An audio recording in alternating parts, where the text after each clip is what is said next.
Hello, നമസ്കാരം. ജോസ് കാച്ചുപള്ളി ഷോയിലേക്ക് സ്വാഗതം.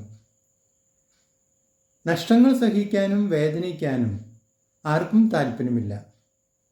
അല്പം പോലും നഷ്ടപ്പെടാതെയും അല്പം പോലും വേദനിക്കാതെയും ഉയരങ്ങളിലെത്താനാണ് എല്ലാവർക്കും താല്പര്യം. പക്ഷേ ഒരു കരിങ്കല്ലിൽ നിന്ന് ഒരു ഈശ്വര വിഗ്രഹം കൊത്തിയെടുക്കണമെങ്കിൽ ആ കരിങ്കല്ല് എത്രയോ മണിക്കൂറുകൾ അല്ലെങ്കിൽ ദിവസങ്ങളോ ആഴ്ചകളോ വർഷങ്ങളോ ഒരു ശില്പിയുടെ മുമ്പിൽ അങ്ങനെ കിടന്നു കൊടുക്കണം. ആ ശില്പിയുടെ ഉളിപ്രയോഗത്തിന് ആ കരിങ്കല്ല് എത്രയോ പ്രാവശ്യം വിധേയമാകണം. ആ കരിങ്കല്ലിൽ നിന്ന് എത്രയോ ഭാഗങ്ങൾ അടർത്തി മാറ്റാൻ ആ കരിങ്കല്ല് അനുവദിച്ചു കൊടുക്കണം. അങ്ങനെ ചെയ്താലേ അവസാനം ലോകം ആരാധിക്കുന്ന ഒരു ഈശ്വര വിഗ്രഹമായിട്ട് ആ കരിങ്കല്ല് മാറുകയുള്ളൂ.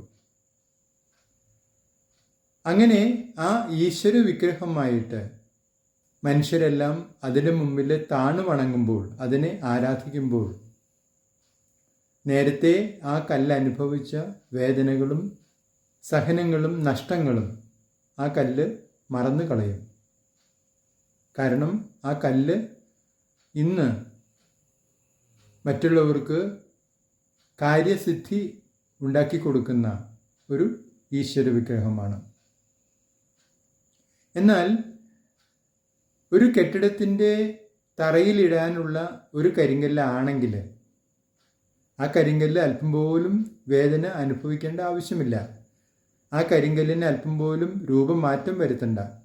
ആ കരിങ്കല്ലിൽ നിന്ന് യാതൊന്നും അടർത്തി മാറ്റണ്ട. ആ കരിങ്കല്ല് ഒരു ഉളിപ്രയോഗത്തിനും നിന്നു കൊടുക്കണ്ട. അപ്പോൾ നിങ്ങളാകുന്ന ശിലയിൽ നിന്ന് ഒരു ഈശ്വര ചൈതന്യം കൊത്തിയെടുക്കണമെങ്കിൽ നിങ്ങൾ ഒരു വലിയ വിഗ്രഹമായിട്ട് മാറണമെങ്കിൽ തീർച്ചയായും നിങ്ങൾ വേദന സഹിക്കുകയും നഷ്ടങ്ങൾ സഹിക്കുകയും ചെയ്യണം. എന്നാൽ നിങ്ങൾ വെറും ഒരു തറയിലിടുന്ന കരിങ്കല്ല് മാത്രമായിട്ട് മാറാനാണ് ആഗ്രഹിക്കുന്നെങ്കിൽ നിങ്ങൾക്ക് അല്പം പോലും വേദനയും വേണ്ട, സഹനങ്ങളും വേണ്ട, നഷ്ടങ്ങളും വേണ്ട. നിങ്ങളുടെ അഭിപ്രായങ്ങളും നിർദ്ദേശങ്ങളും അറിയിക്കുക. നിങ്ങൾ ഈ ചാനൽ ഇഷ്ടപ്പെടുന്നുണ്ടെങ്കിൽ ലൈക്ക് ചെയ്യുക, സബ്സ്ക്രൈബ് ചെയ്യുക, എല്ലാവർക്കും ഷെയർ ചെയ്യുക.